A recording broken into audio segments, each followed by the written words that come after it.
Good evening. Thank you for joining us tonight for our Board of Directors meeting. If you'll please rise for the Pledge of Allegiance.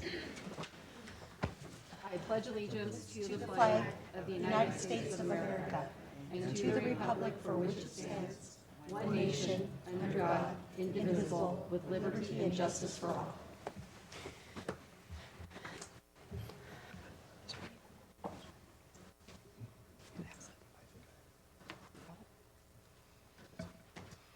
All right. Thank you again for joining us this evening. Next is our land acknowledgement, which will be read by Director Perkins. Evergreen Public Schools resides on the traditional lands of the Chinookan peoples and the Cowlitz tribe. They have lived on and cared for this land and its waterways since time immemorial. We thank them for their stewardship and make this acknowledgement to open a space of recognition, inclusion, and respect for all Indigenous students, families, and staff in our community. Thanks, Rob. All right, next on the agenda is a motion to adopt tonight's agenda. We'll entertain a motion. I move to adopt tonight's agenda. Is somebody moved and seconded? All in favor say aye. Aye. Opposed? Thank you. All right, we'll go ahead and move on to special recognition. It happens to be School Board Appreciation Month. Yes. Imagine that. Yes. Well, I would like to take this opportunity to express my gratitude to one of the hardest working groups of volunteers in the community, the Evergreen Public Schools Board of Directors. They're elected by the community to represent the people of the community in the oversight and the direction setting of the schools. And we're lucky to have such a dedicated group of individuals who voluntarily give countless hours of each month to fulfill their roles. Julie Bocanegra, Rob Perkins, Jenny Gronwald, Victoria Bradford, and Jackie Weatherspoon deserve all of our thanks on this January 10th during Board Appreciation Month. Can we give them a round of applause for all that they do? But wait, there's more. EPS board directors meet twice each month for a board meeting, and they also attend school functions and evening events. In addition, board members have special projects that they work on outside of schools of the formal board meeting times. This school board also devoted several days in August and September to do team building and to discuss how they wanted us to move forward and lead the district forward with a new and bold strategic plan with an equity focus centered on students. Your passion for students in the East Vancouver community is commendable. This board has my highest regard. They're dedicated, trustworthy, hardworking. They do their very best to honor the community needs and desires of our schools. Thank you very much. Your countless hours of work have greatly benefited the students of the entire Evergreen Public School system. Thank you so much. We do have, being the public entity that we are, we'd love to give you some gold watches, but, we've got some nice printed out certificates to recognize you that you can put on your wall. No pins or...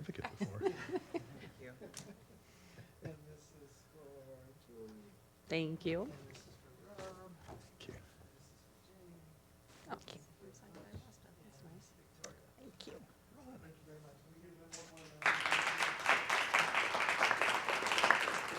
Thank you. Thanks, Sean. That was really nice. Anybody have anything they want to add?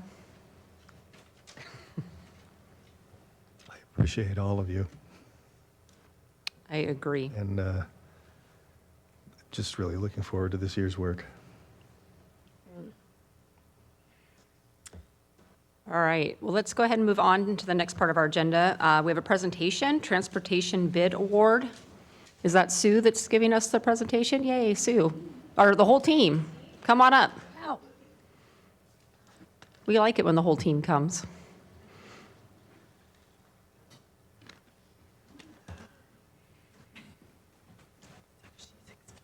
Can you see in executive content? She's explaining the resolution, transportation. Oh, I can plug in. Here, this what you want me to look at? Yeah. So you don't see. No, but I put notes in there. Oh, here, you're saying. No, it's mine. It's not showing executive content. That's weird. Oh, that's nice. Did you see that?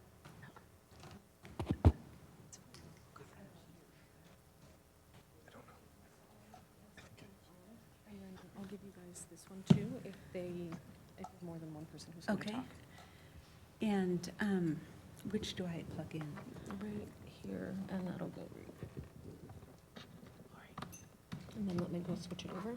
Okay. And then, Thank you, guys. I am Sue Steinbrenner, Executive Director of Facilities, and while she's setting that up, want to take a minute to express my gratitude for the board. I've coming up on 20 years, and I think, Vic, you've been here the whole time, but it's been just a real pleasure and a joy to work with you guys. So, maybe. How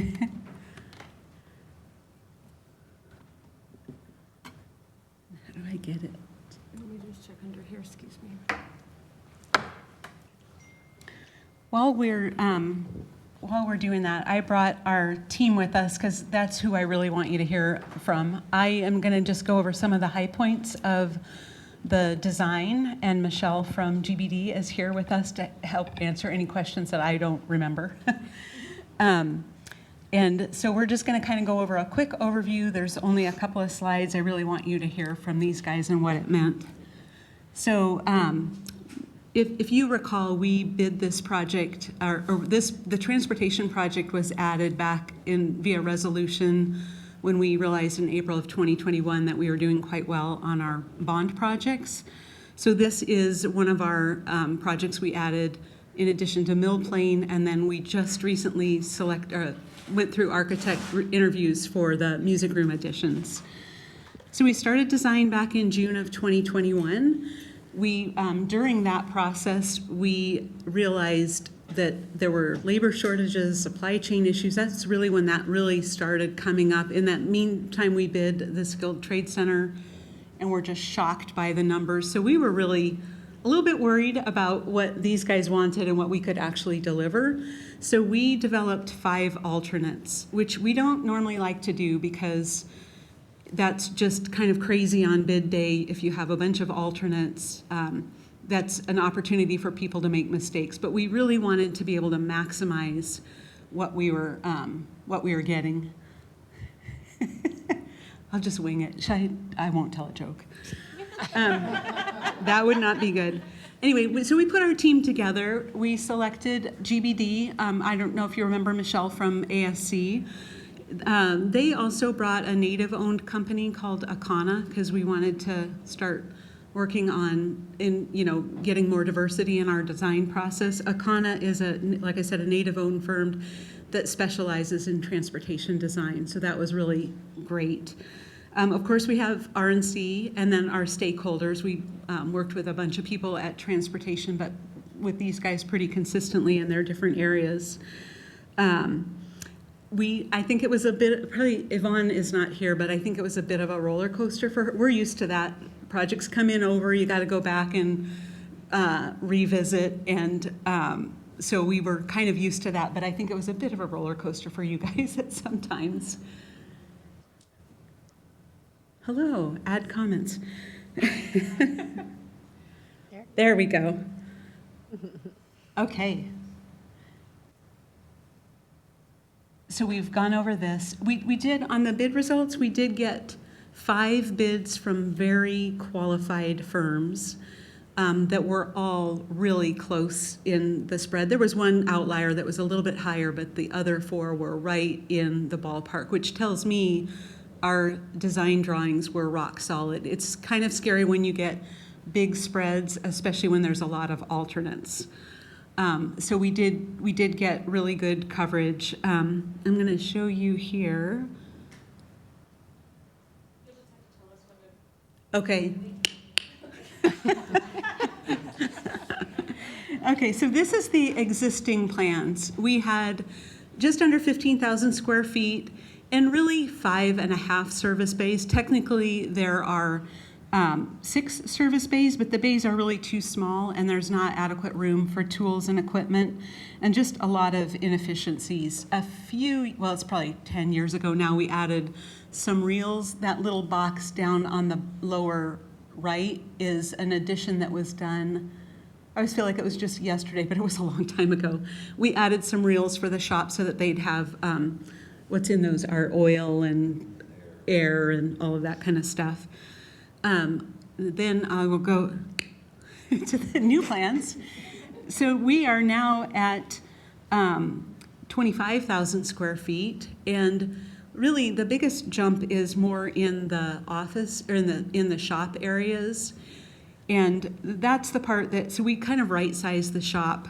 They are, the new one is, what is it, 125 by 25, and the old shops are 84 by 20. So that was really the biggest part of it, was to right-size the shops. In terms of the reels, I think we have, with the alternate, we'll have 12 reels, so one at each station with a lot more amenities, like a lot more oil, I don't know, a lot more stuff that they use to work on the buses. So less jockeying, we can fit 2 full-size buses, whereas in the old model, it was kind of a matter of jockeying buses in and out and trying to figure it out. We have the 4 alternates that we are recommending tonight. The shop, adding 2 shop bays is $513,000. We recommend that for future growth. As you can see there, some of the bays, they'll fit 2 buses. Adding the mezzanine above the shop area, so where it says shop manager office, we had the ability to add some additional storage above the mezzanine. That was $280,000. The east canopy doesn't show on this slide, but over on the east side of the building, we want to have just a little canopy. They pull the buses in, work on things. It'd be nice to be able to do that out of the rain. That was $61,479. But the big one that is on our next slide is alternate for the site circulation. So on the left, you can see the base bid. And we had, in the base bid, that would work. We were going to reuse the Burton parking lot, which has some issues. There's some big puddles. In fact, the new Burton has a big puddle, and I told Becky, we did that on purpose. I thought you liked that. We'll have to get rid of that. The big issue with the way it is now is just the queuing time. So right now, buses are on the west side, line up there, up the McKenzie Hill, up by the warehouse in Evergreen High School. So it's really, one, inefficient, but it's also a safety issue because we have kids intermingling with the drivers. With the alternate, we are able to add a traffic signal, which is going to increase safety because in the base bid, you're right by that signal on 136th. And I know I've pulled out of there in my little car. I can't imagine what it would be like getting out in a bus. So there will be a signal. We'll be able to control the exiting, and it'll be a lot more efficient and minimize the queuing time. And we also, both plans do have EV infrastructure for 6 stalls plus a capacity for 10% more. We'd met with Clark PUD and talked about, the future for infrastructure for the electrical vehicles. That is pretty much, I really want to turn it over. And do you guys have any questions about the design process or part? So I really want you to hear from these guys, and I don't know, Lyndall, if you want to talk or maybe kind of talk about what. None of them want to talk. Art's having a thing with his throat. He can't talk. No. Yeah, go ahead. This project has just meant so much to these guys. I really want you to hear from them. I'm Doreen Lane, and I'm the supervisor at transportation, and I've worked at the transportation department. This is my 32nd year. And so for 32 years, I've worked in the tin can down there. And so this is so exciting to be part of helping with the planning stages and going forward. It's like a legacy for them. And to see it come to fruition, it's so exciting. I've always been proud to work for the transportation department and our reputation that we have in the state. And now it's even going to be better with this beautiful building. And we can come in and feel proud to be there, feel like we matter. And I'm excited for the mechanics for a big shop. And I'm excited for our bus drivers, having better queuing for them in and out. And I'm just so happy. I'm thankful for Sue, and thank you. Appreciate it. Thank you for your service. You're welcome. Yes. We took an acting class to make sure you would sign the resolution. No, I'm just kidding. Does anyone, you want to go ahead? Hi, I'm Nicole Jimenez, and I'm the training supervisor down there. So I'm part of, getting all these people trained behind the wheel. And it's a really, our family down there is so important to all of us. And having a place that we're so proud of, we can't even tell you.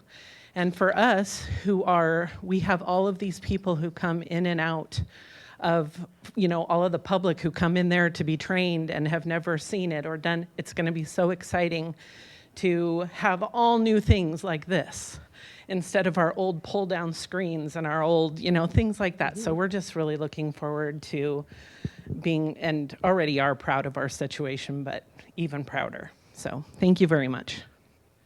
Lindo, you want to say something? I'm Melissa. I'm with Dispatch, and just the space alone is going to make everything more efficient and help us to be better organized so we can be more efficient as well.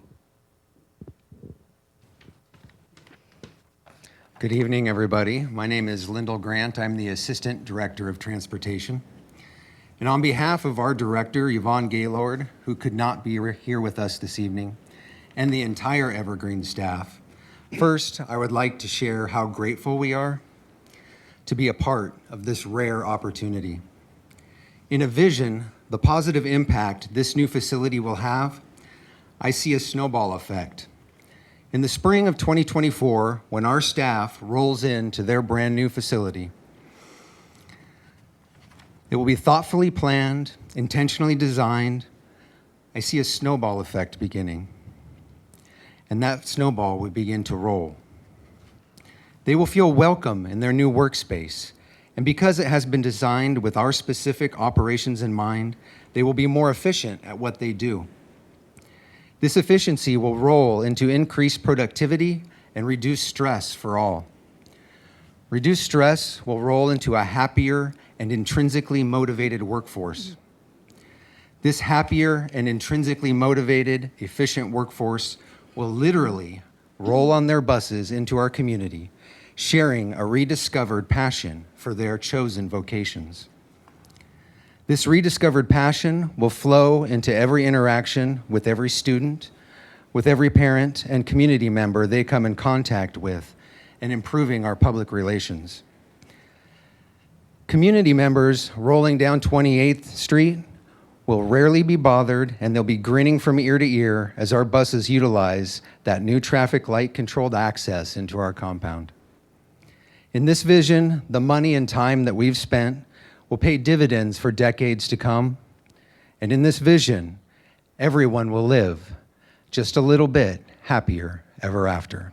Thank you all. Well, then, I don't know if I would use snowball and transportation in the same word, but I think your point was well taken. So there is one caveat. Our bids came in, we were surprised. We always take bets on what the bids will come in at. We will have to move about 2.3 million, but we've got that covered in contingency as we're closing out our other projects.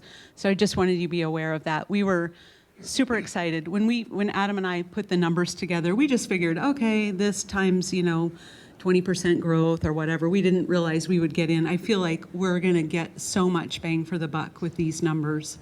I don't think that's in the resolution, but we would have to move about 2.3 million. And we have some contingency built in, so we may not have to do all of that, but just a heads up.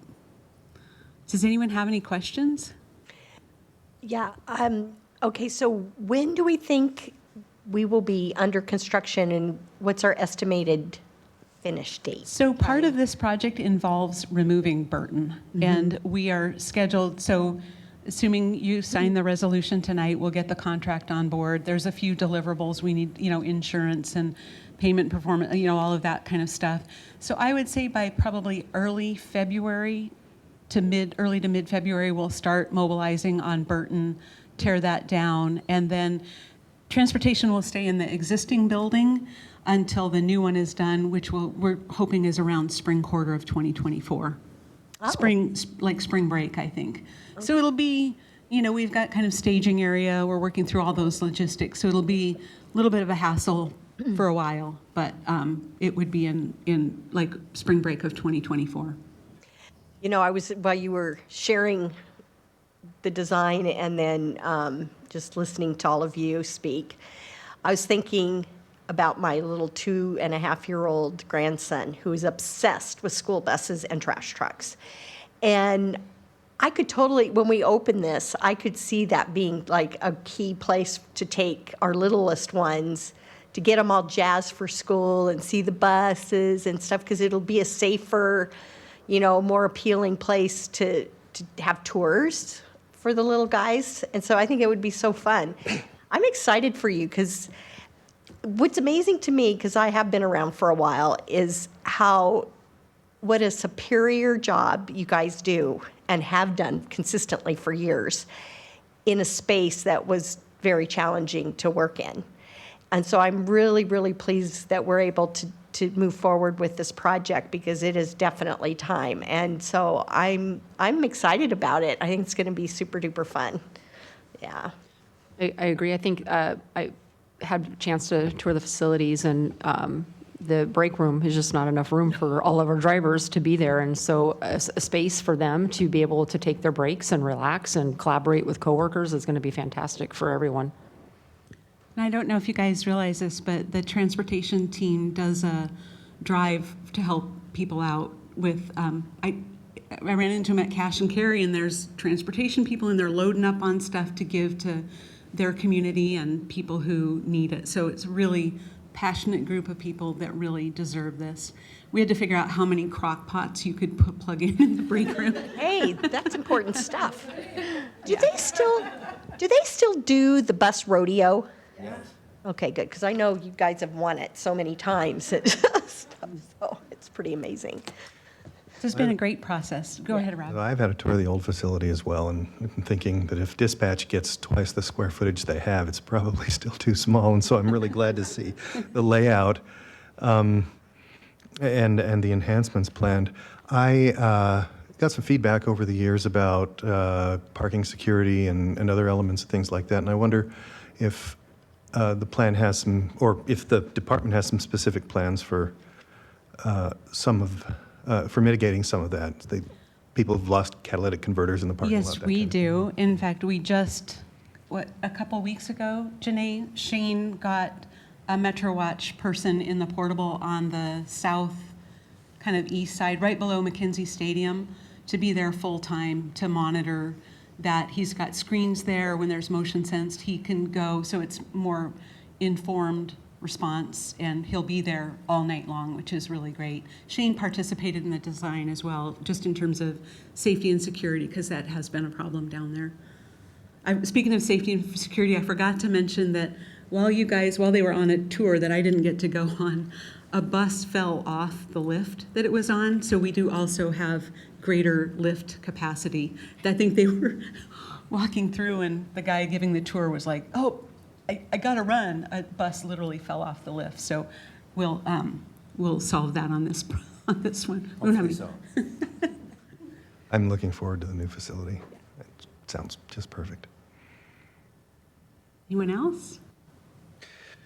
I've spent a little bit of time over at the transportation facility with 250 plus buses going out. I've seen the operation, and we have one of the biggest fleets. I know we have the biggest fleet in Southwest Washington, one of the biggest fleets in the state. And Victoria is not wrong when she says that the way the efficiency of operation, the phenomenal job that you all do in increasingly difficult driving circumstances with all the traffic. And everywhere I go, when I talk to principals, they talk about how responsive and how well you work with them to accommodate students. So you are well deserving of this facility enhancement, and I'm really pleased that we can deliver it to you. Thank you.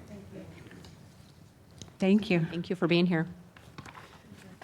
So as Sue mentioned, this will be on our superintendent consent agenda for approval. All right, so next up is our board consent agenda. We'll entertain a motion for approval. Move adoption of the board's consent agenda as presented. Second? It's been moved and seconded. All in favor, say aye. Aye. Opposed? Okay. All right, and then next up is the superintendent consent agenda. I move that we approve the superintendent's consent agenda as presented. Second. Moved and seconded. All in favor, say aye. Aye. Opposed? Thank you. All right, next on our agenda, we have a couple of items under matters reserved for board action. The first one is our ratification of collective bargaining agreement between Evergreen Public Schools and the public school employees of Evergreen, which is our large group. So I am going to turn this one. John, did you want to introduce this topic for us? Yes, we came to a tentative agreement with our PSE group, which includes the folks that you saw here, our instructional paraeducators, our maintenance folks, many of our classified people across the district, and they ratified the agreement. So the agreement is in front of you for your approval. All right, thank you. So we will go ahead and open it up for discussion for the board. I guess I'll just start off by saying, because I know that we worked on this for several months and probably into last spring and into this fall, and I just want to thank our team at the district for working so tirelessly on this and making sure that we had all the components that were a good fit for all of the employees.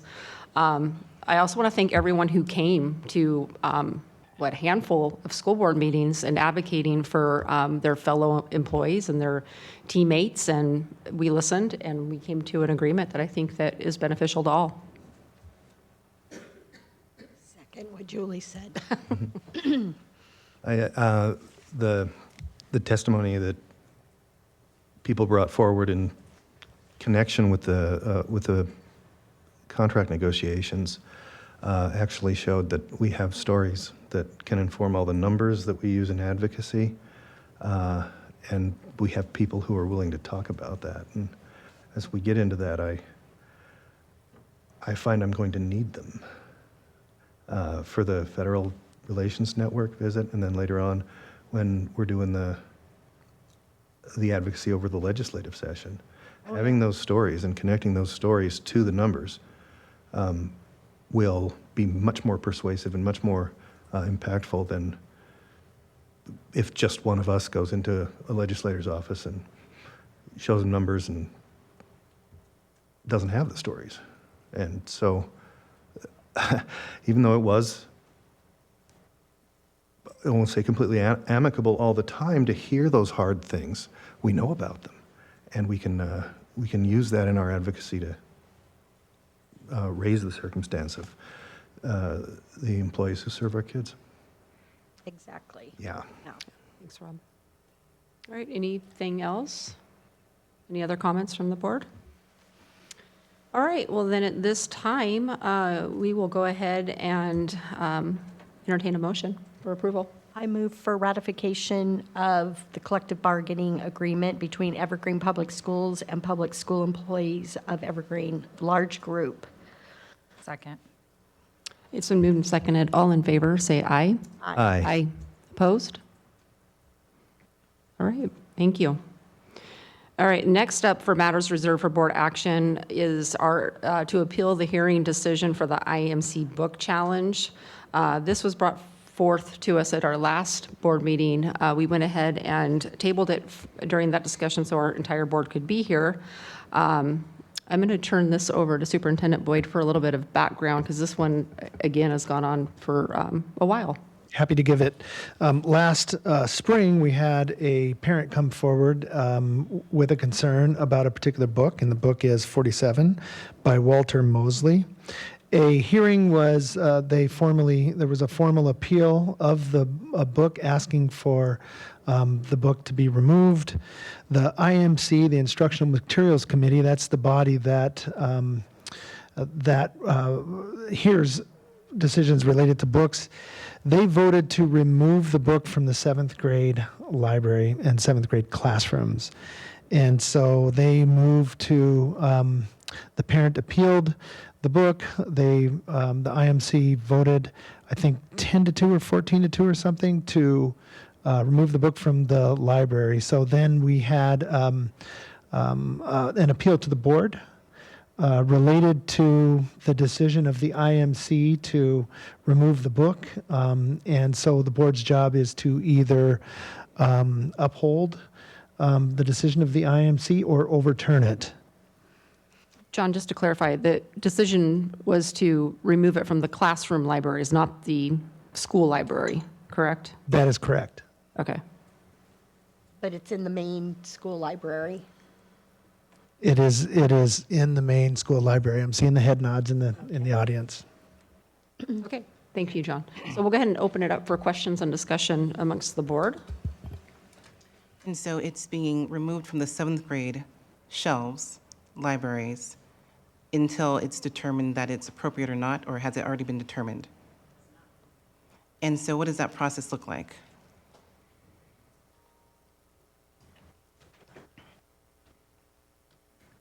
Thank you, and I know this is a weighty decision as we, what our students have access to reading is very important and near and dear to us.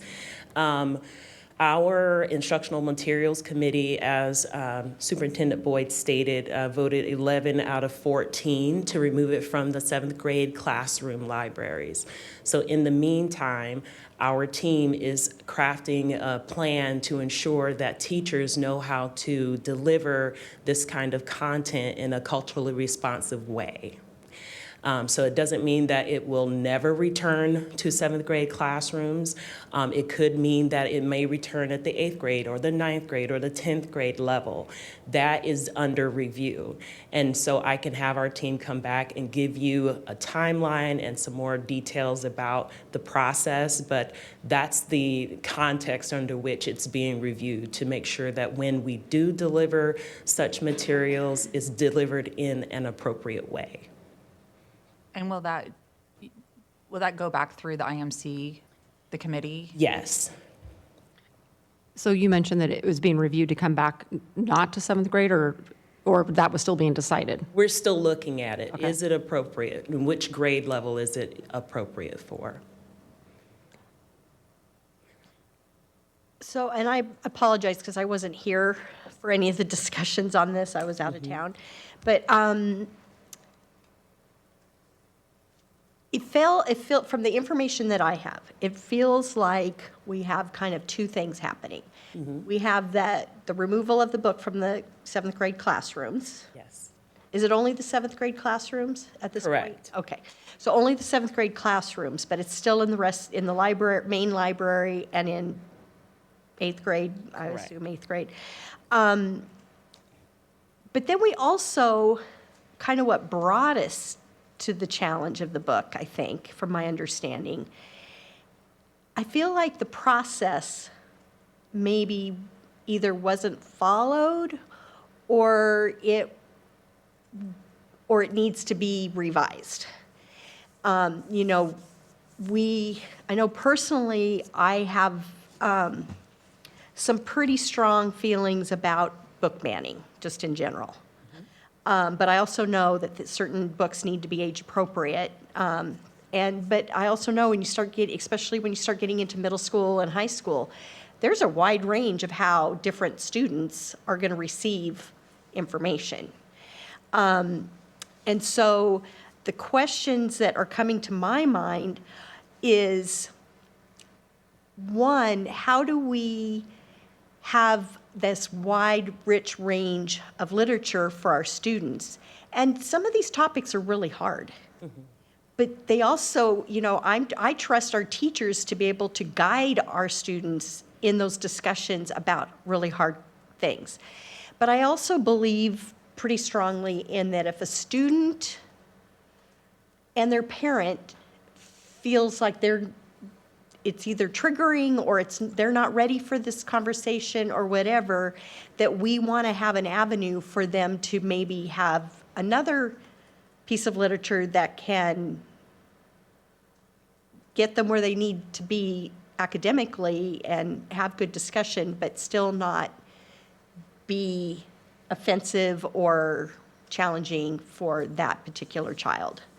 Thank you. Hope I'm Director. articulating this right. Absolutely. And that is typical, or that is the standard practice in terms of, if a family finds material offensive, they can appeal to the teacher and ask for alternate material or and make those arrangements. I think there were a unique set of circumstances around this particular book. And so we're stepping back to ensure that all parties are aware of what our procedures are, while also looking at the content and is it, grade level appropriate for our students. So I just want to clarify, because from what I understood from the beginning of this challenge was that it was a free choice book, right? Like there was, I don't know how exactly it works, but if there's 20 kids in the class and then they each pick a book and they're all reading their own separate book, it wasn't like 5 kids were going to read one of the same book and another 5 kids were reading one of the same, or the whole class wasn't reading the same book. They were just all choosing a book off the classroom library shelf. And I think that's kind of where some of the issues were raised, like was this choice, was it implemented as choice when the student decided that this is something I didn't want to read, how was that managed, and what support did the teacher or the substitute in question actually have in that moment. And so that's part of why we're having to revisit this and why I believe it's risen to this level. And so then is the vote we're about to take upholding the decision to remove it from the shelves and review it or not? Is that what we're voting on specifically? Right. Yeah, I think so. A vote in favor would be to keep the decision as is, correct? While they're reviewing it. And so the review would not happen if we put it back on shelves? No, I think the review's happening anyways, right? Or So, okay, so your vote tonight is to either uphold the IMC decision to remove it from the shelves, the 7th grade shelves, or to reverse that decision and to put it back in those classrooms. So then the idea of the review is not really part of.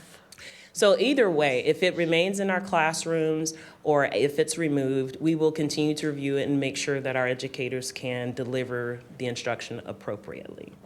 And currently, the goal is to have it off shelves until you determine that. Until we determine that. So I just want to rephrase something that came up, that the book is still in classroom libraries in middle school, like 8th grade classroom libraries. What we're talking about is an IMC decision surrounding only the classroom libraries for the 7th grade? It is still in the school library. Okay, It is not in the 7th grade library. right. And so if 7th grade the teacher classroom teaches libraries. 7th and 8th grade, and if the teacher teaches 7th and 8th grade, and they, it would not be available to those 8th grade students because it wouldn't be in the classroom. They'd have to go to the library. School library. The library. Okay. So, okay, I have so many questions. Okay, so on this review, do we have a timeline as to when the book will be reviewed? And when can the board expect a report back about so that we can maybe revisit whether it goes back into the classroom or not? We should have a decision to you about whether or not this book should go back in the classroom by the end of the summer. That way it'll be ready for implementation in the fall and the support that accompanies it. And by that time, ideally, the grade level that it's appropriate for. Can you also just update me on what was the reasoning that the IMC had for pulling it? What was it about the book that made them feel like it wasn't appropriate for 7th graders? I would have to probably pull like the notes and the detailed report, but overall there were some strong language and strong content that some thought was a little mature for 7th grade. And given what the complainant brought forth, really wanting to take that into consideration and how we would manage that if we keep it at 7th grade or if we just bump it up to another level. So there were language considerations. I believe there was some very graphic content when violence and that kind of thing in the book as well.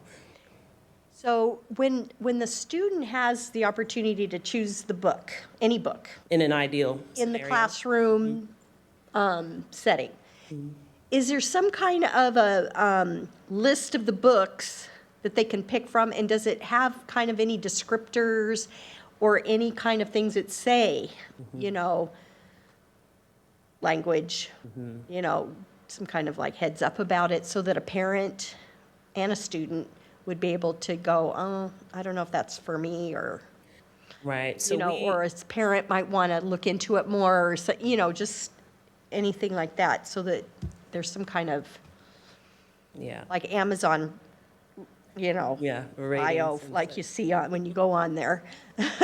Yes, so I know that, I can't remember the policy name, but I know that there's some policy that talks about if something is, you know, higher than G rated, we definitely need to send information home to parents to let you know, this is the material that we'll be reviewing in class, let us know your objections, and likewise in our syllabi that teachers send home, they identify typically the reading materials that they'll be going over in that trimester or semester.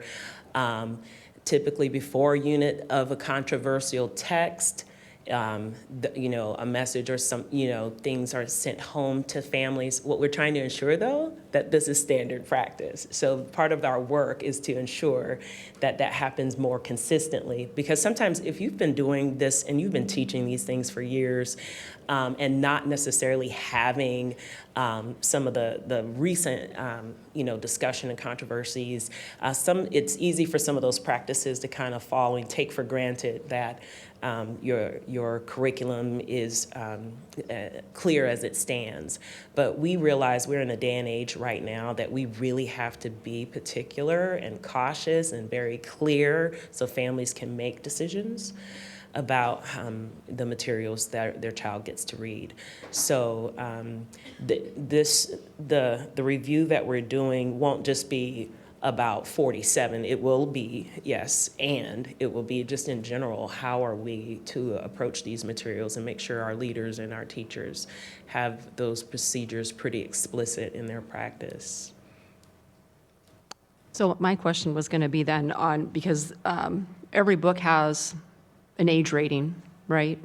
And so, and I would imagine that however our books are being chosen for our libraries or our classroom libraries, we're trying to find a wide variety of diverse books for our classrooms. And so I guess how are they going to choose those? Because there's thousands of books. And so it would almost be impossible for us to go through every one and determine if the rating that it's given is not the right rating. So. Yeah, and you know, in part, that's why we have our adoption processes that, you know, give teachers and staff guidance on, you know, what the criteria are and using what's recommended from the national organizations in terms of content. And that's also why we have the instructional materials. But wouldn't we do that if it was classroom curriculum, not necessarily just a library book or a book of choice? I'm sorry. So if I go into the library and I pick out a book, that every book in the library hasn't gone through the IMC committee. Right. Every book on the classroom shelf for me to pick off there and enjoy to read is not hasn't gone through IMC review. Right. So, And that was where this category of this book, right? well, this book was actually in the classroom library, and Yeah, so but- the teacher was using it as a part of the curriculum. So remember, this decision is really about, it says that the teachers are not using the book currently in instruction. So it's still an option in the library. So a student wouldn't be required to select this textbook. That would be a conversation with our media specialists, who do a pretty thorough job of vetting materials and working with students to see what their interests are and helping students understand, well, the content of this book and what they can expect. So that's working in concert with our media specialists. But as far as curriculum and instruction goes, we're pausing that in the classrooms right now to make sure that students don't feel pressured or families don't feel required to use this material. So had it gone through IMC committee review? I guess that's. So, had this one yes, as part of the book selection, was it part of? That's a good question. I don't have that answer. I can definitely go find out what the how it came to be in our libraries, for sure. I can. Is a classroom set, was it positioned as supplemental material or as main curricular? In this case, it was supplemental because the students, again, it was, part of some choices they had in the classroom. Which is a different process than when we adopted Fontenay and Pinnell. Yeah. So then, I guess that would be my question, though. So it wouldn't go through, It wouldn't go through IMC. it wouldn't go through IMC. Probably not. And so that's why I'm saying there could be hundreds of books in the same situation. And so we're selecting them based on ratings and making sure we have a Right. diverse collection. And remember, the key here is making sure that we follow our protocols when these students select these books. Correct. Yeah, Right, that- And whatever that's, the books. yeah. Yeah. And it feels to me like that's where it wasn't necessarily so much about the book, it was more about if the process wasn't followed. But that's not what we're voting on. Yeah, we're voting on whether or not we're going to uphold the decision of the challenge. Right. But it may So- not, had the process been followed with fidelity, we probably wouldn't be having a challenge, is the way I'm kind of viewing it, is that And a I legit can't necessarily viewpoint? speak to that, but, Okay. yeah. 'Cause, yeah, this one's one that's challenging in that there's a lot in play and so many things that we all don't know because Right. we just don't know until it's really researched. I'd be very curious, and I hope I'm not putting anybody on the spot, but I'd be really curious what our student representatives, if they have just any off-the-cuff thoughts. If you don't, it's okay, because this is kind of a sticky wicket, this little conversation. Do you mind? That's fine. How they go? Hi, hello. So from the information I know about this situation, I hear that the student who had the problem with this book came to their teacher and said, I don't like this book, and then went to their parents. And that's just my knowledge, I might be wrong. But when I think of that in a situation like that, I want to hear the teacher say, oh, sweetie, I'm like the teacher and student relationship. I want to hear the teacher say, sweetie, I'm so sorry this makes you uncomfortable. How about you go talk to our school counselor while I talk to some administration or try to figure this out, see if we can edit this and make this appropriate for you or just comfortable for you. And I think that the student to teacher relationship could really be a big piece here.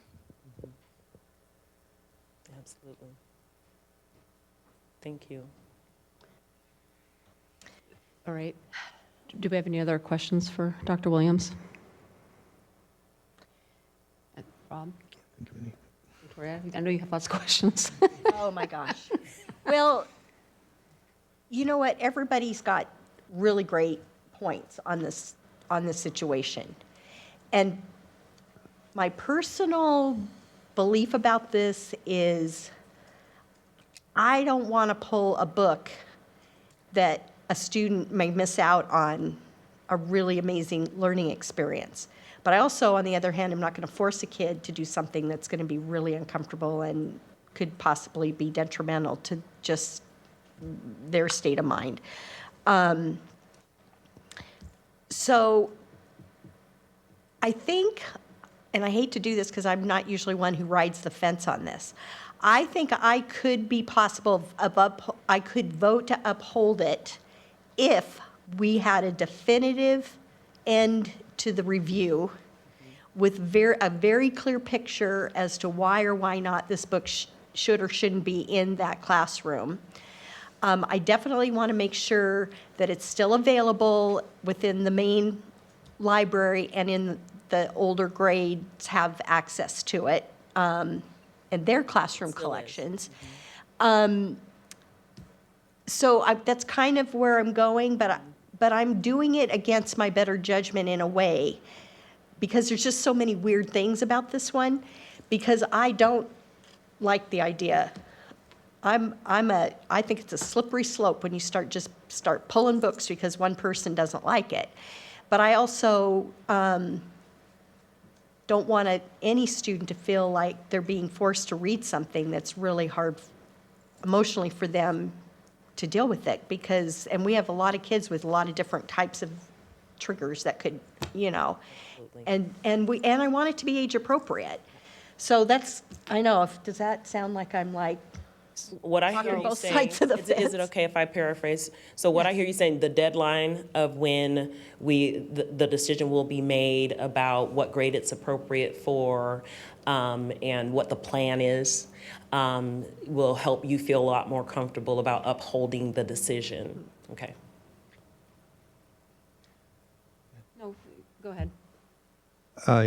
What you're saying, Victoria, is really similar to some of the ways that I put it last time, is that I don't like to ban books, not even books that might offend me. The contents of this book contain appalling levels of language and brutal violence, and so it's worth reviewing.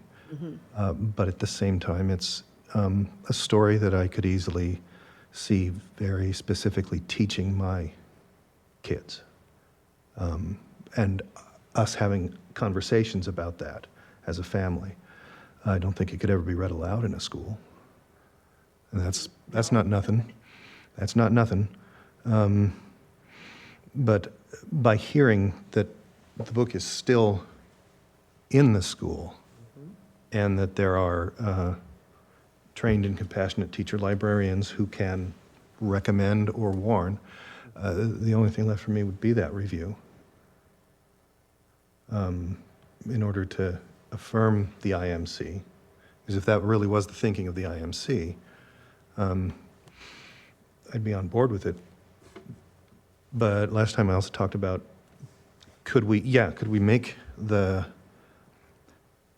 content warnings or descriptions or age ranges available to parents, maybe not even on demand, but just to offer it to them. It's like, these are the books that, and that's making a lot of lists, and I know that's a lot of work, but maybe it's necessary. It's timely and necessary, yeah. Well, especially for things that are explicit in certain ways, or could be controversial, or could, you know, like this one has a lot of interesting things in it. So I think and it's nothing against the student, that this wasn't good for that particular student at all. It wouldn't be for every student. I just look at my own two kids, and they're vastly different, and which one would have been ready for something like that before the other one at the same age. So, but I do think we need to make sure that a student is clear of what they're walking into when they pick a book, and a parent, if they're, you know, helping their student make selections for their choice reading. I agree. Jenny? All right. So I said it last meeting, and I'm going to say it again tonight. It goes against every fiber in my being to remove a book for any reason. Books teach us so much. And I feel like once we remove it, even if from a classroom library, it's the beginning of hundreds more. And I understand that, to me, if it wasn't, and obviously it had been through some sort of review when we picked the book initially and put it in our classroom libraries. We had, because I think when we heard last time that, you know, we don't want to go against what the IMC, because our committee did the work and they voted against it. But the thing is, we had a group of people who picked these books originally for a reason for our students. I look up the book, the reading age is 12 years and up. I think maybe having some labels and some things on our books about what the kind of like Victoria said about what Amazon does. If here's a synopsis of what it's about, here's the age level.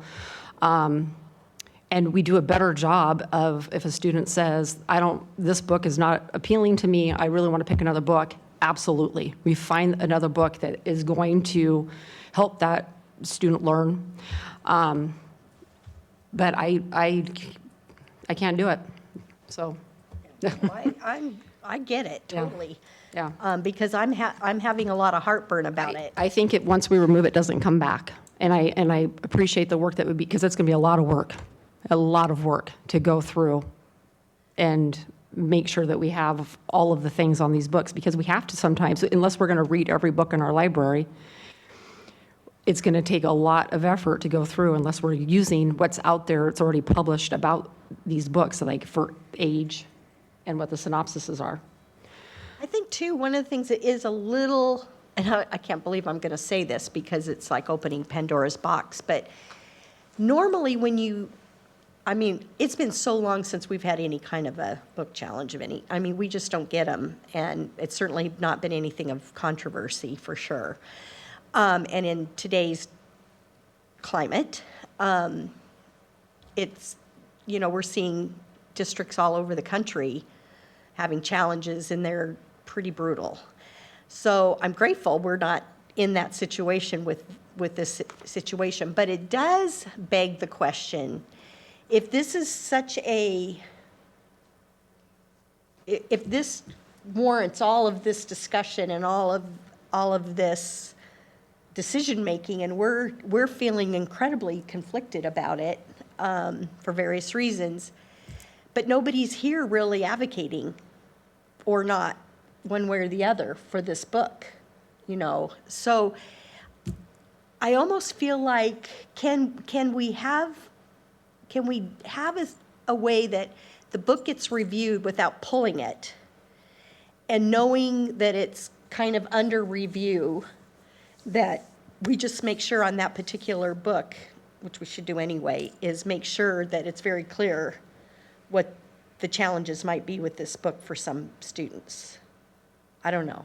Is that being a bad board member to ask? Because I don't want to add layer upon layer of work onto people, but my personal kind of normal way I feel is very similar to how Julie is. And I know there's probably going to be some things coming down the pike, and there will be a packed room in here. And so I don't want to be, I want to stand in our truth about what we believe about books, and even the controversial books, as long as they are age appropriate, and our students and our parents do have the right to opt out on something that could be not good, that they're not ready for. I'm fine with that. Okay. So Jamila actually worked with the family that brought the banned book, the Yeah. challenge forward. So. Okay. Hello. Hi, Jamila. I'm going to hand this to you. So a couple things I want to add to the conversation. Am I too close? You're just too dynamic.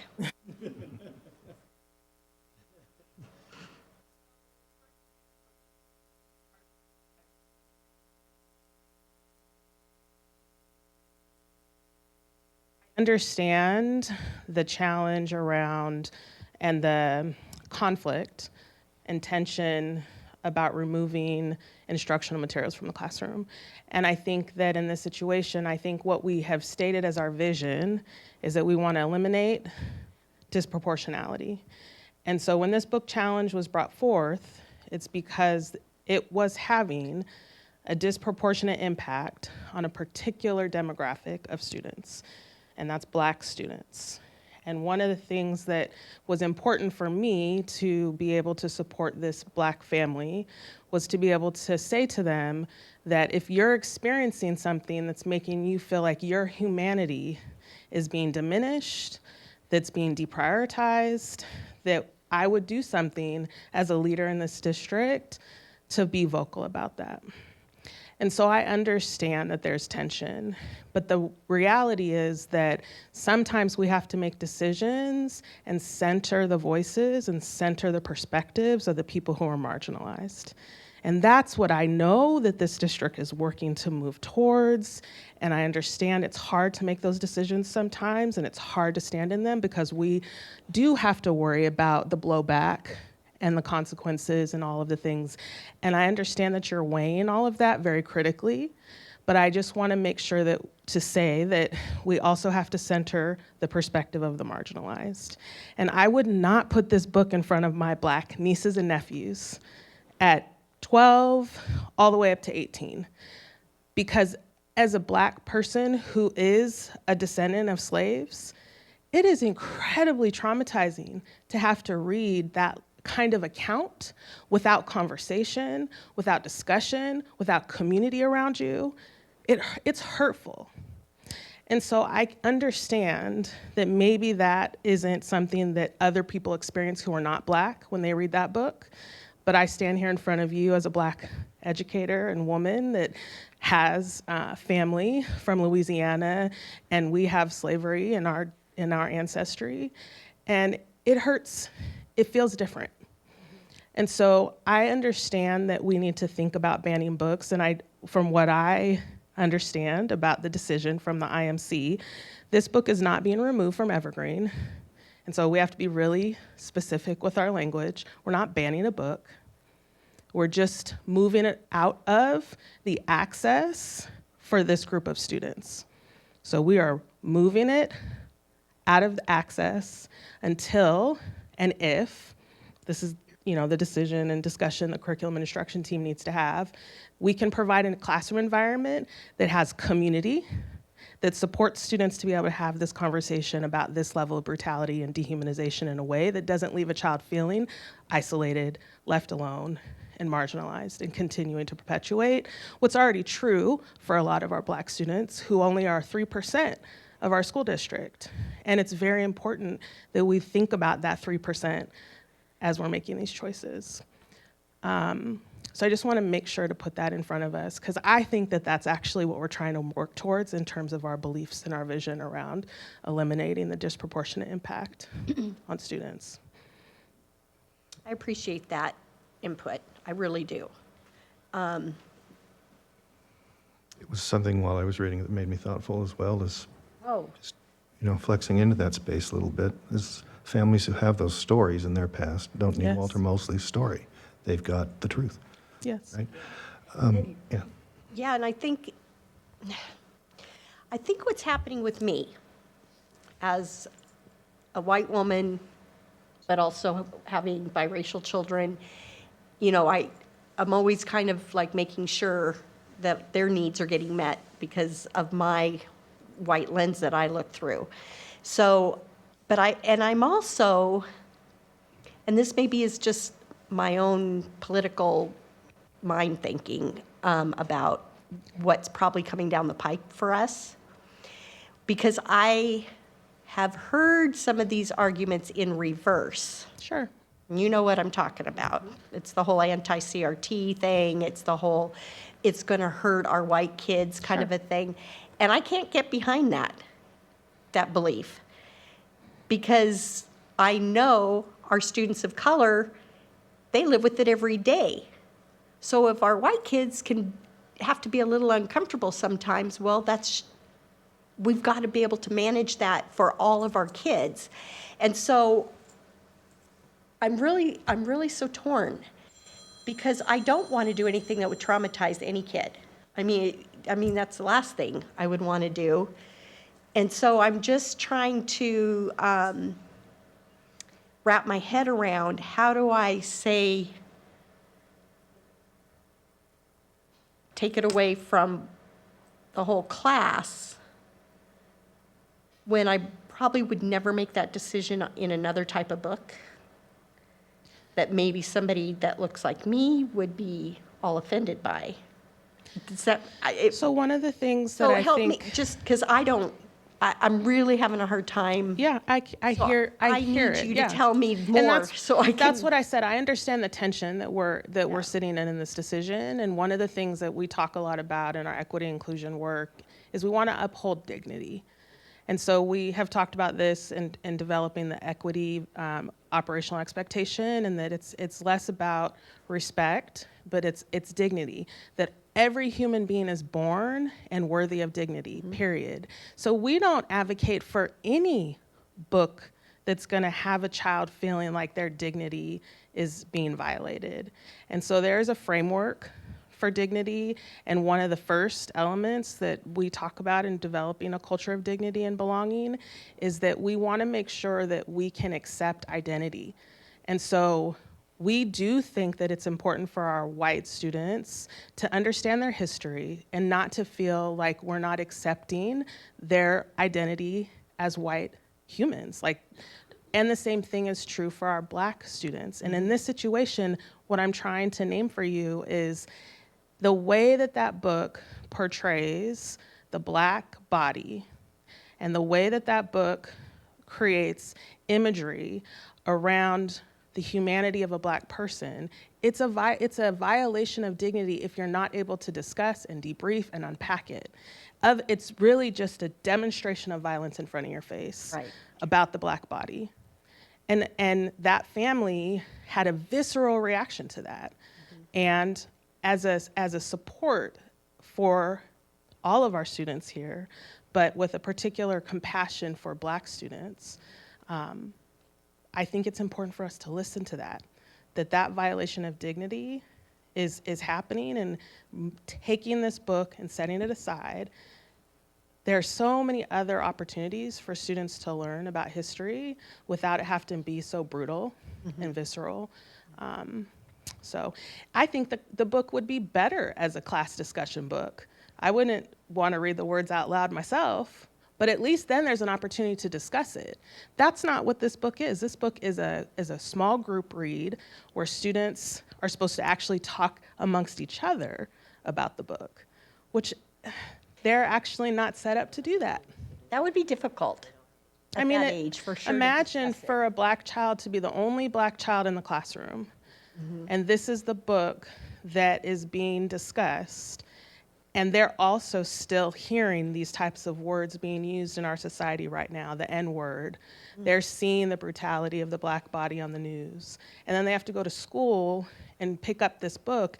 Yeah, it was beyond discomfort. We have a spectrum, and there's a difference between discomfort and a violation. So I think it's important for us to think about that as we think about the future. And I also will say one other piece around this for all of us. I think, yes, we have to make decisions about the future, and we have to keep the future in mind. But we're making a decision also in the present with these children who are in front of us right now, and making sure that the experience that they're having right now is better. Thank you for being so honest about it, and it's really helping inform all of us, I'm sure, as to how we want to proceed with this. I do appreciate it, because I found it difficult to read myself. It was just it's heartbreaking. But I've read a lot of things that are pretty heartbreaking, and I don't.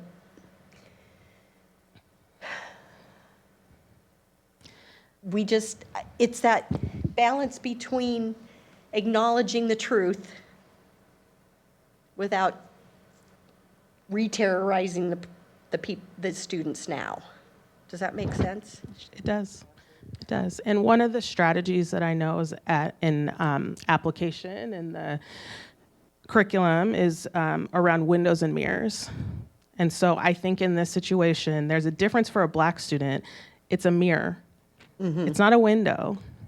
And for other students who are listening to the way that it's described, it's a window. And I think we're trying to weigh out where we're going to prioritize. Are we going to prioritize giving more of our decision towards the window or towards the mirror? That's a good way. And in this situation, it's a mirror that's deficit oriented, that's brutal, and it's not something that I think most of us would put in front of our children. And I consider all of the children in this district my children, and I would definitely stand here in front of you and advocate that you uphold this decision. Thank you so much for speaking.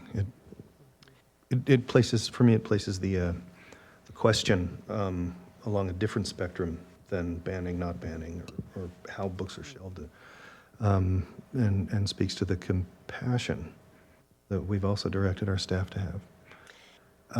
I want to say that if the book is maintained in the school library, then we have not banned a book. It's still in the school. It's being curated by a teacher librarian. It might come up in book talks, but it wouldn't be, if we uphold the IMC decision, then it sounds like it wouldn't be used in curriculum in a way that creates the mirror versus the window.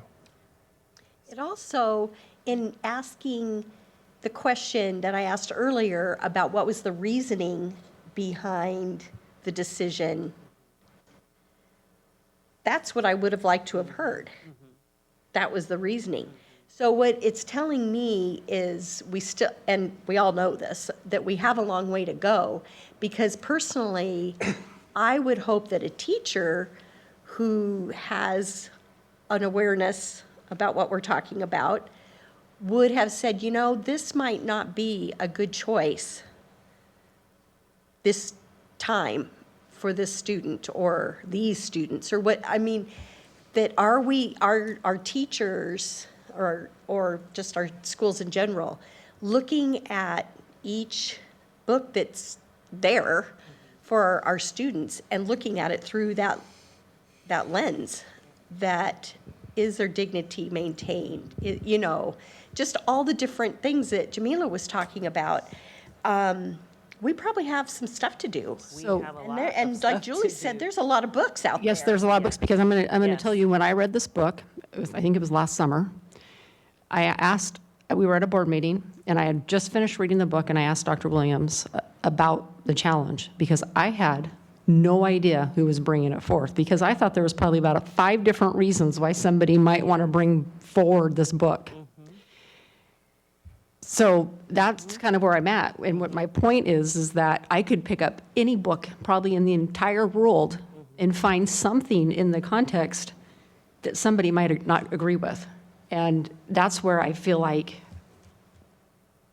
what are we going to do moving forward when we have that come up? I do. Can I also just, again, add to the context? And I just, per your comments, Director Bocanero, just bring Jamila's comments back about the family. The context in the moment, though, when we're talking about our teachers, this was a substitute teacher who, made these decisions and did these things and may not have understood our protocols, all of those kinds of things. So again, that it's part of the reason we need to make sure we really go back and clarify what happens when a substitute is in the room, those kinds of things, right? So we have to take the full context in. I think yesterday we were in a training, and Clarissa will come up during TLE update with one of our trainers who talked about exactly what Jamila just did, bringing marginalized voices to the center, right? How do we center the experience of the students and family that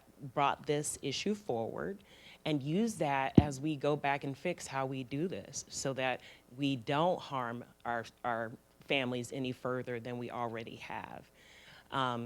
In the context, in the light of, oh, yes, we are worried about what will happen in terms of this being permanently removed. But they're not asking that this be permanently removed. This isn't banned, like you said. This gives our team time to make sure things are put into place so we can do that community building, do that skill building that is needed to hold this space well, so we can talk about, whatever the context is, as long as it's grade appropriate. I also feel like on a book like that, and there's we have other books that can be challenging in that way. I do think that if those to me feel like the kind of books that should be guided by a teacher, to have these conversations, to help a student be able to articulate who might be the student looking in the mirror versus the one looking through the window. And I mean, I can see where a student would have a really difficult time talking about that, even one looking through the window. Because it's, at that age, those are just not topics that they're usually chit-chatting about, and especially in a classroom with, So there's that piece that's got me a little concerned about when do we have it be guided by someone who knows how to guide them through it versus just letting them read it on their own and then hope for the best. And that's the work of the team. Right? That's something that I think would help me with this situation. I'm with Julie on not banning the book, under the true definition of banning.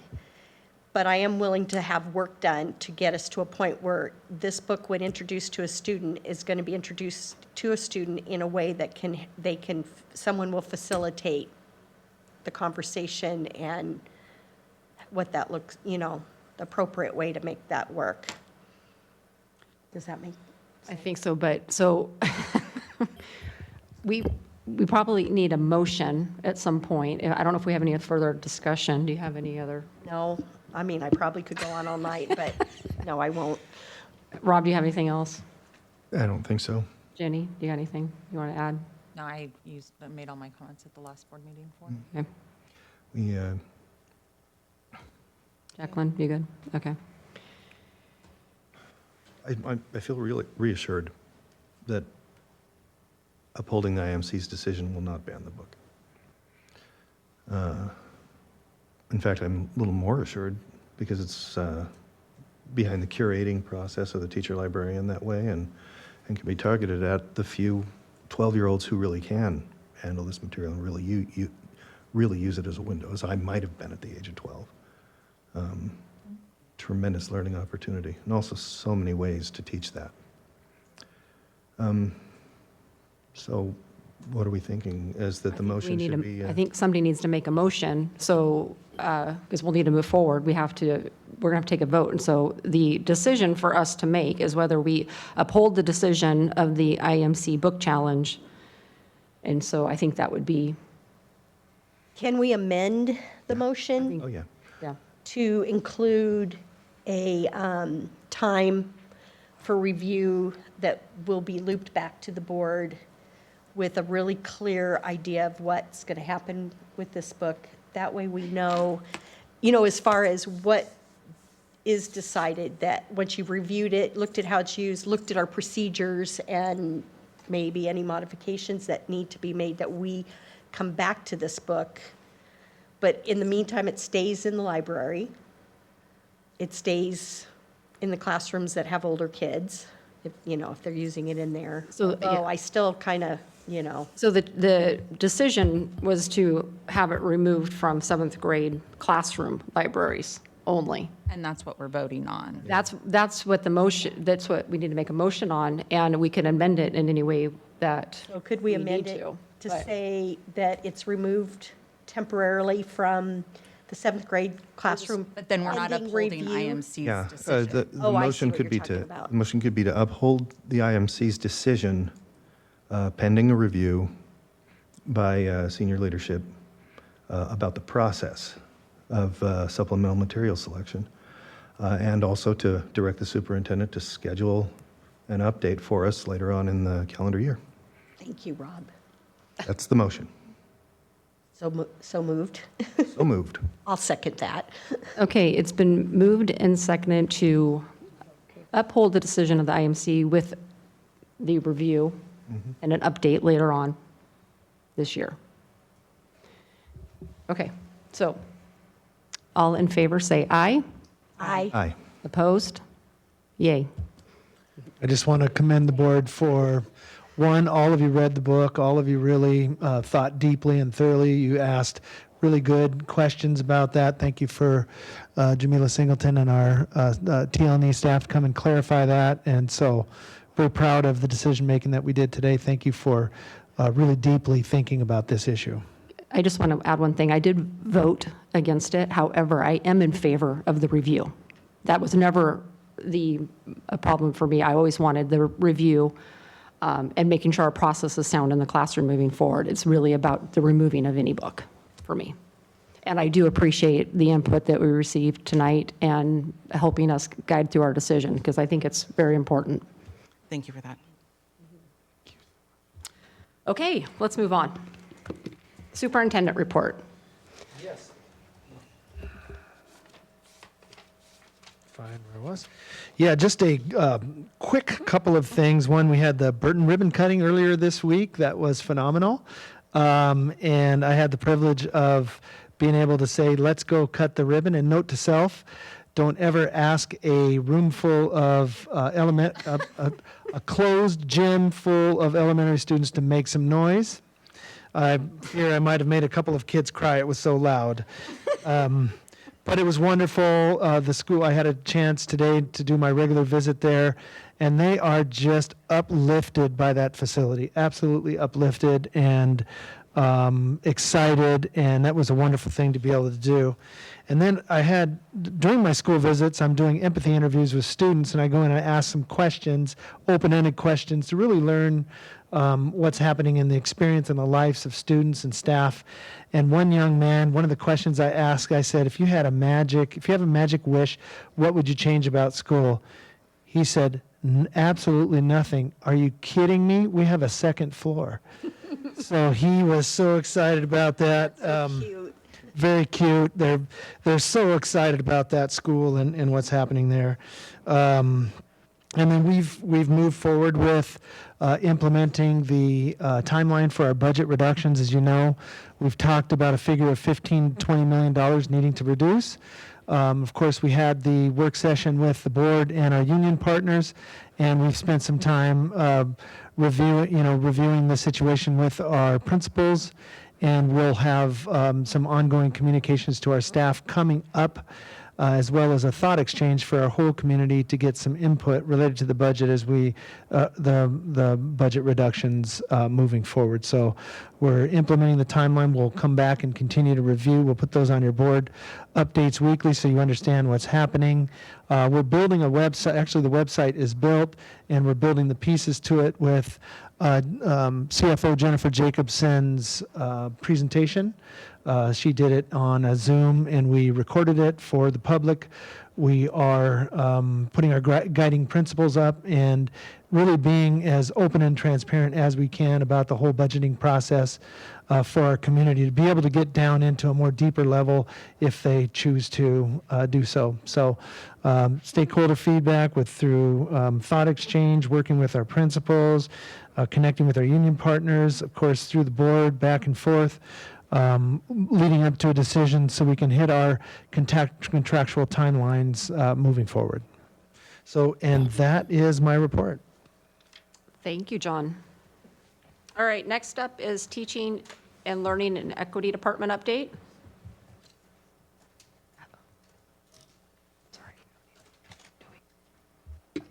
Good evening again.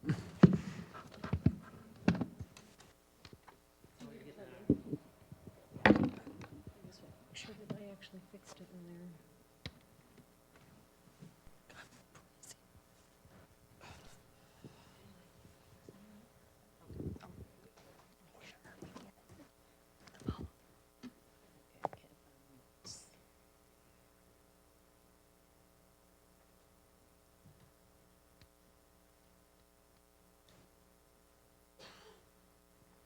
Okay, so tonight for our Teaching, Learning, and Equity update, I wanted to give you a bit of a summary of where we are with our strategic planning work. As you know, we've been working with Dr. Tammy Campbell, and she's helped us craft a vision and is walking us through a whole process to unpack this strategic plan that was started last year. You'll see the first pillar that we've been focused on is teaching and learning, and then what has come to fruition, especially through talking to some of our students and stakeholders. We are also addressing some of the items that are mentioned in school environment, especially the piece where it says everyone will feel safe and welcome for who they are anywhere in the school. So this year our focus is on how are we operationalizing the strategic plan. And so to put things in motion, we're working with the Scholar first, and we have these various teams. So we have a district steering team that you see up there, and we meet pretty regularly to make sure that we have the framework and timeline and print things in place. And really, that's Lori Stroll whipping us into shape and making sure all our I's are dotted and T's are crossed. Really keeping us on track so that we are follow through, and get those tasks done. We have our district leadership team, which of course is the superintendent, cabinet, principals, and you'll just see as you go down this list, various iterations of stakeholders, various sizes to try to get multiple perspectives and multiple voices involved in this process. And of course, we have students who have been informing the process. Clarissa in particular has done the work of really making sure that we have student voice informing this process as well. And of course, then there's you as a school board. And so we have some of you participating in this as well. And so this just identifies more about who those people are. And if you have a highlight, that means you are involved in more than one group and really just helping us pull this together. But you'll see there's a range. We have elementary, we have secondary, we have teachers, we have classified staff, we have administrators, we have district office, we have so many of us involved in this process, because it's important that we have each perspective that we, as we develop such an important plan for our system.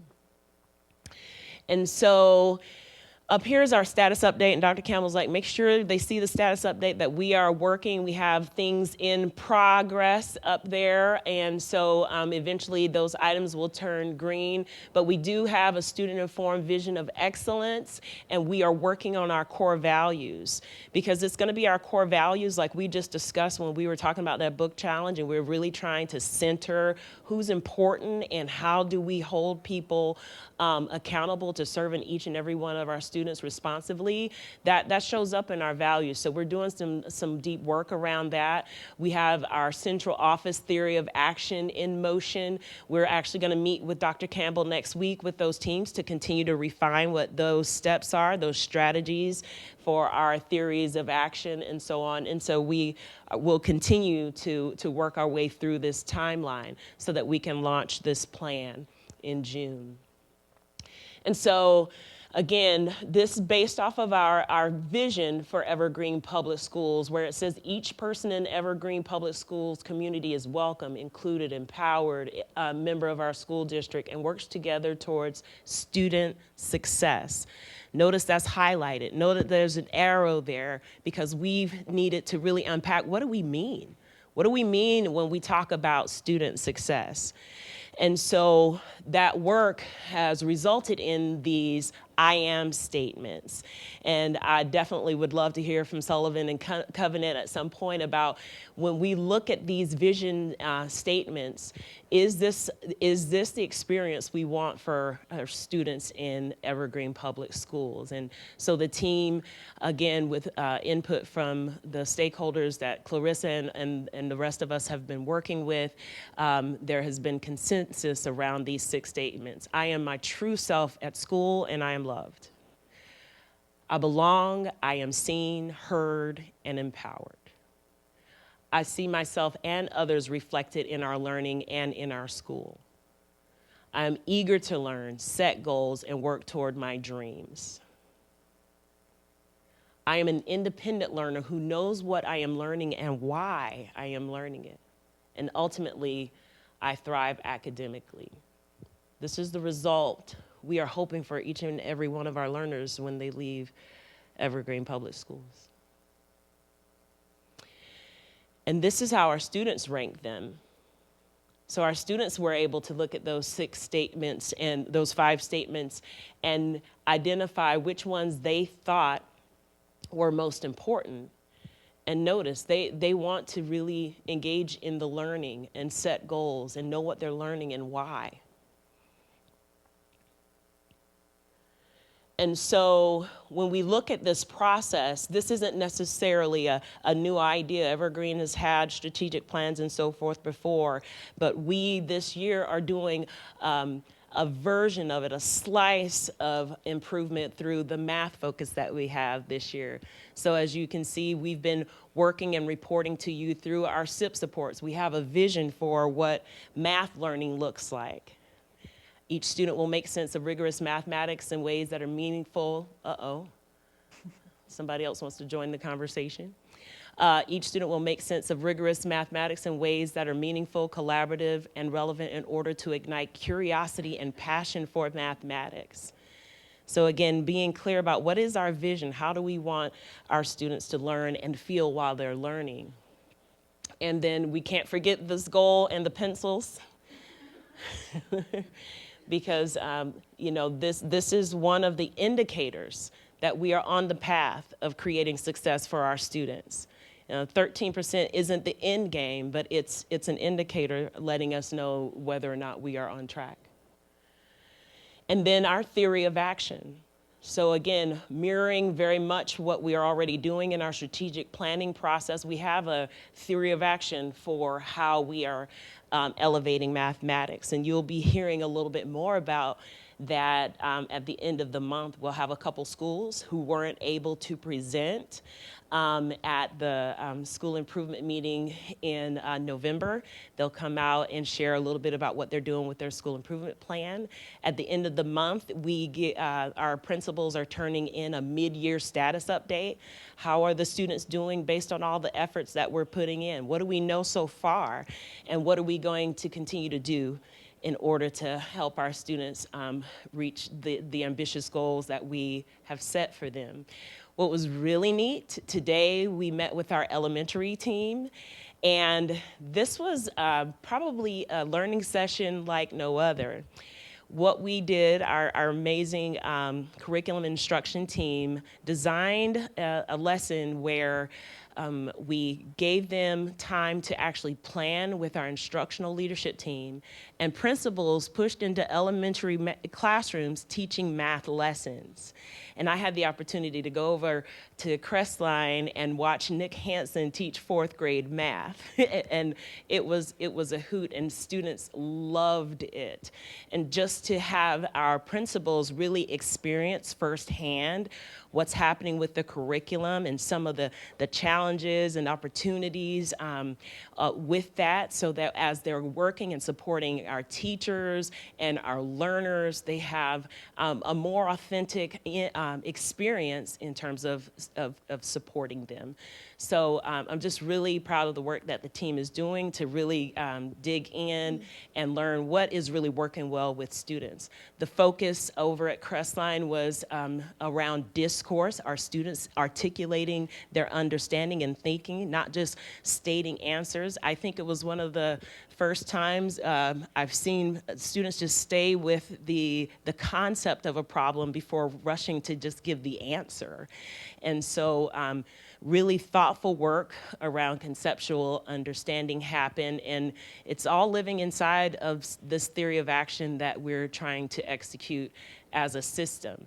And Dr. Campbell's pushing us that at each level, so as a district, district staff, building leadership, and in the classroom, what are we doing to make sure we're all playing a role? So we talked about how the first of the week here at district office, we're sitting around a table deciding what support do schools need around their SIBs. Then we are working with principals, and then we're actually with them in the classrooms like we were today, just following every layer of the organization to make sure we're doing the work. And likewise with the strategic plan, that's our next step as we think strategically and holistically, what ultimately do we want for our student experiences and outcomes? What are those action strategies? What's going to happen for our teachers at the classroom level? What's going to happen for the building leaders? And again, what are our practices at the central office? So this is the work that our strategic plan team has been up to, and again, with a little parallel with how it relates to what we're doing this year in math, and a little bit about our next steps. We will finalize our core values, like I mentioned earlier. We'll continue the work around the theory of action.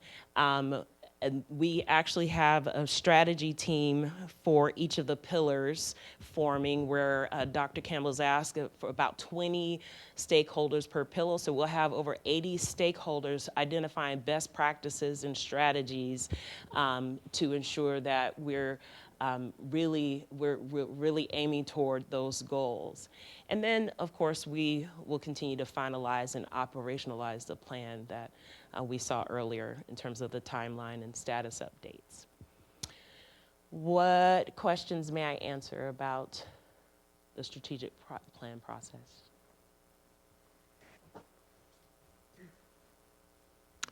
A few slides back, you had a vision and mission statement on the screen.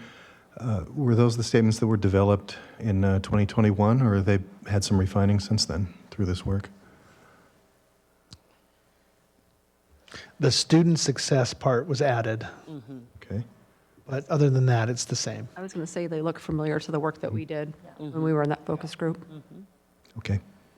You know, and we're really trying to stay true to the work that was done with that large stakeholder group over the course of a year, and make sure that we're honoring that work.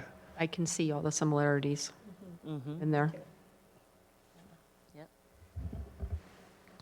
Any other questions? I have a question, but I didn't know if Rob was finished. Okay. Believe it or not, I'm finished. Well, I'm here with, anxious to ask.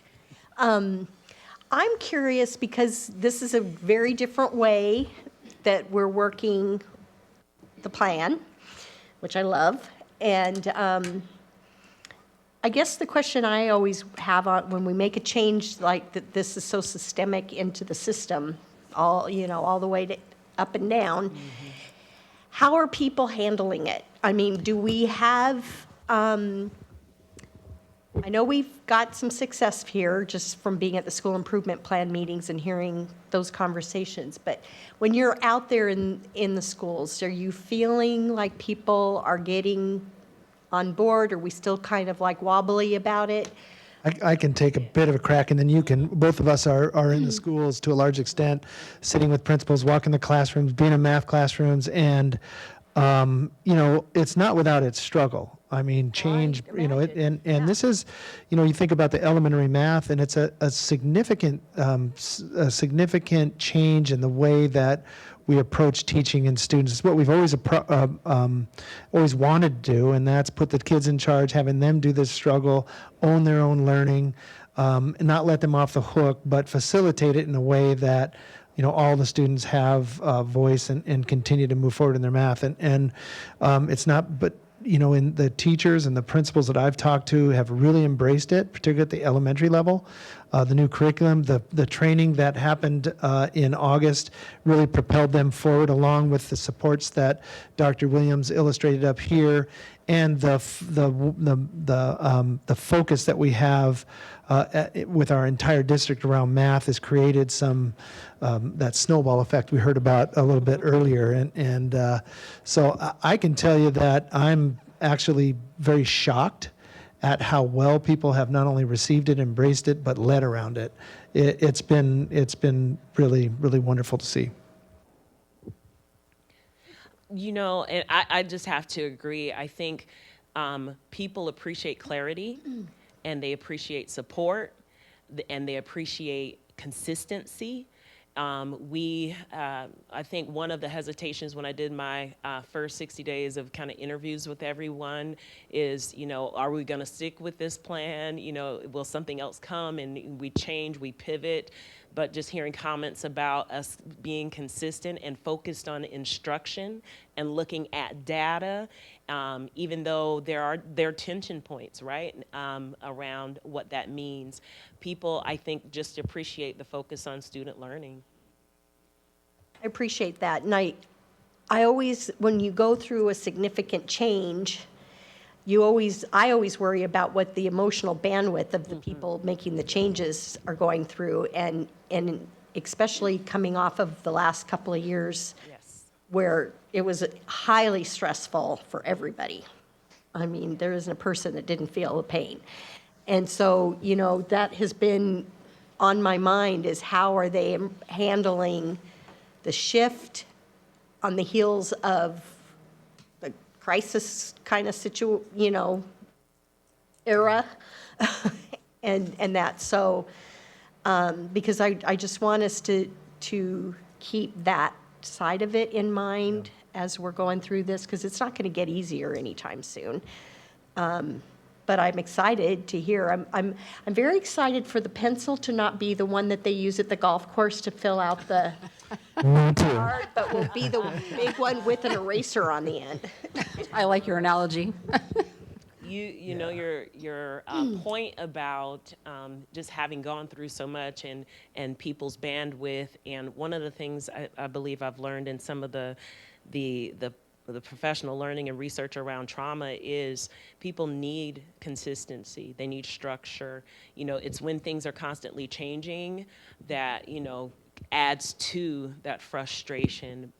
Yes, change in and of itself does create its own bit, and we've been trying to consistently check in. For example, at the end of every professional learning opportunity we have with staff, we always do a feedback survey. You know, how do we do? How's this landing? What can we improve? And they tell us, you know, what's working for them and what's not, and what they appreciate. So the comments that we're saying about people appreciate structure and all the things, you know, I'm paraphrasing and parroting things just literally from their feedback about the work and how things are going. And I think it's worth mentioning to your point, Victoria, that you know, I have had comments that, you know, that's one more thing, of course, with the math focus. And our teachers and principals have an extraordinary lift right now. And we don't want to lessen that. We want to make sure that we're making sure that we're paying attention to that. And it's tough. It's tough. Post-pandemic, we're dealing with a lot of challenges out there, both trauma from students and staff. And so we have to pay attention to that. We have to continue to support our staff, but we have to have a common focus and move ourselves out of that into a higher aspirational level. And I think that's what our strategic plan will do for us. Good, thank you. Great. Any other comments? Thank you. Thank you.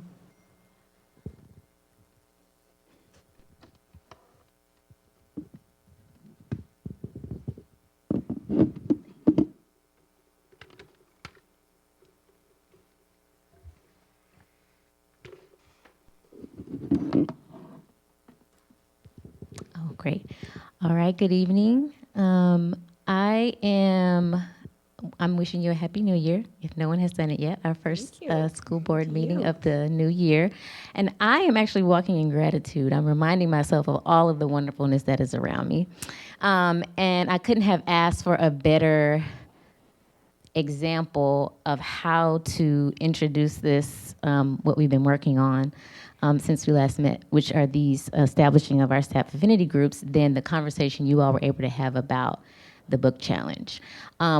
Victoria, you made a really great statement, which leads to this is, you know, I hope our teachers have, you know, the support and a mechanism to be able to support students as they are encountering these different inputs, right? Whether it be a book or a student or a situation. And yes, this is one of the ways in which we are going to do that. We're partnering with ESD 112 and Vancouver Public Schools to begin our staff affinity groups. We had an amazing facilitator training. It was amazing for me on Monday. Because the level of skill set that it takes to facilitate a space where you're going to be dealing with some very, very, I would say, challenging topics, we have to make sure that the folks who are going to be facilitating that space are ready to do so. And so we had the first part of our training on Monday. There's a second piece on the 23rd for our facilitators. And then we have our meet and greet, our very first affinity staff group at ESD 112 on January 26th. And that's open to all staff, including you all. This flyer went out to every staff in our district as well as VPS. And so we'll be attending that. We'll be meeting and greeting each other in a whole group session in interracial group, and then we'll be breaking off in affinity to have conversations about the experiences that we have in our district and how we can utilize each other as a support mechanism, just like what Jamila was sharing about how our students can better receive the inputs that they are dealing with on a day-to-day basis when they have that support group around them. So, for example, our teachers who might have a book such as this in their repertoire and are thinking of giving it to students will have the opportunity to go in Affinity and talk with other folks about, well, did you do this? How did that go for you? This is how it went for me. And this is how we build capacity and also collectivism. One of the things that Dr. Williams was speaking about in everybody feeling good about our majority of people feeling good about our school improvement plans and our strategic plan is that we're moving together in this. That gives you the ability to feel not alone in some of the things that you're going to be encountering, whether they're positive or negative. So this is just an example of how we're equipping our staff to be able to do such things. The dates for the rest of the year have also already been established, and they are listed there. And we look forward to continuing this partnership. Right now, it's just between ourselves and Vancouver Public Schools, but we could potentially venture out and invite our colleagues in some other neighboring districts to do this work with us as well. And that is my report. Thank you, Clarissa, for starting that partnership up. And because I am a big believer, if we're all working that way in the community, we can all be supportive to each other. Yes. So, yeah, and that might be something that City of Vancouver might want to join in on with us. Yeah, thank you for doing that. I like it. Absolutely. Thank you, Clarissa. Thank you. All right, next on the agenda is information item only, which is the financial statement through November. Next up on the agenda is our comments by the board. Do we have anything that we would like to add this evening? I'd like to agree with Superintendent Boyd about the volume levels possible in an elementary school gym if you call for it. It's a little bit of levity in there, but I didn't get tinnitus, so I'll be okay. And I hope the kids will be okay after that, because I know that there are kids who don't thrive in loud spaces. A couple of mine. But I also had some other opportunities. The teacher librarian at Burton was my daughter's fourth grade teacher, my oldest daughter. And so we had an existing relationship, and I volunteered, as most of us I think did, to just go into the building and help with their mid-year move. And she showed me the whole school. It ended up just becoming a listening session to teachers, one of whom said, "I'm so glad for this new building, there are no spiders in the floor," and that kind of thing. It just, watching an entire school celebrate what this community was able to bring them was really uplifting. It was a great week to be on the board and to be helping out. I even got to shelve some books. The FRN thing is coming up at the end of January, and we'll talk more about that in ledge updates, but I'll be going on that one. And Burton was the big thing. Yeah.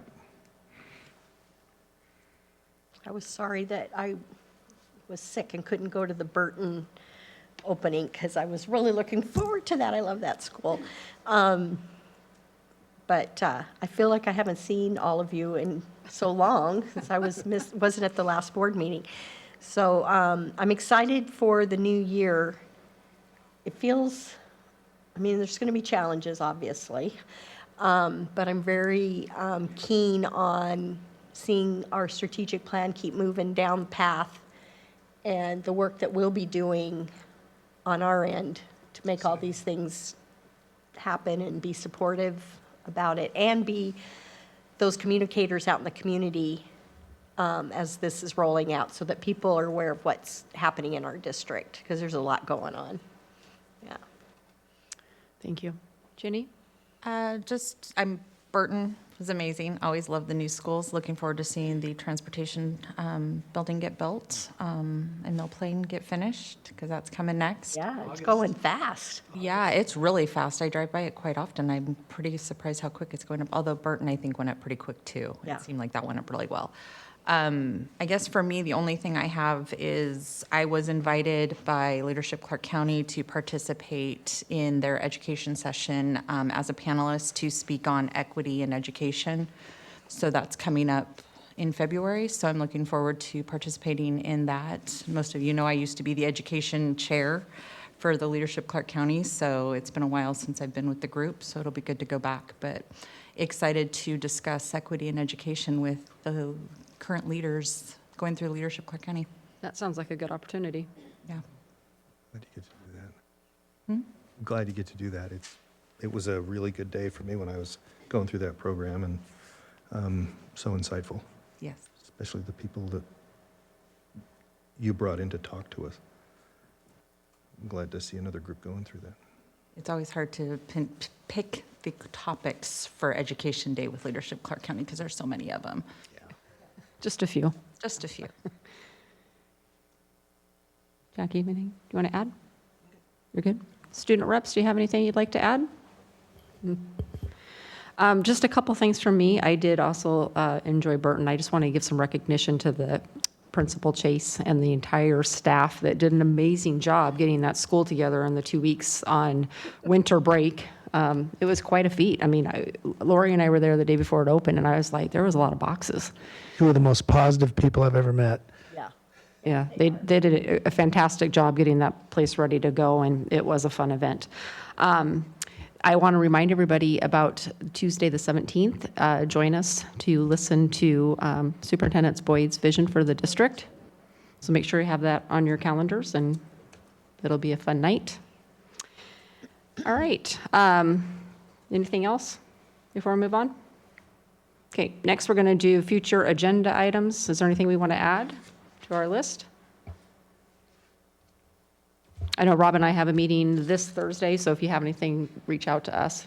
Well, the only thing, and we've talked about it already tonight, would be the follow-up on that book. Oh, to make sure we get it scheduled? That we get it scheduled, Yeah. but, yeah, Okay. I'll do some work with our team in the meantime. okay, We'll give you an update on that in the next month. okay. Okay. Thank you. All right, anything else?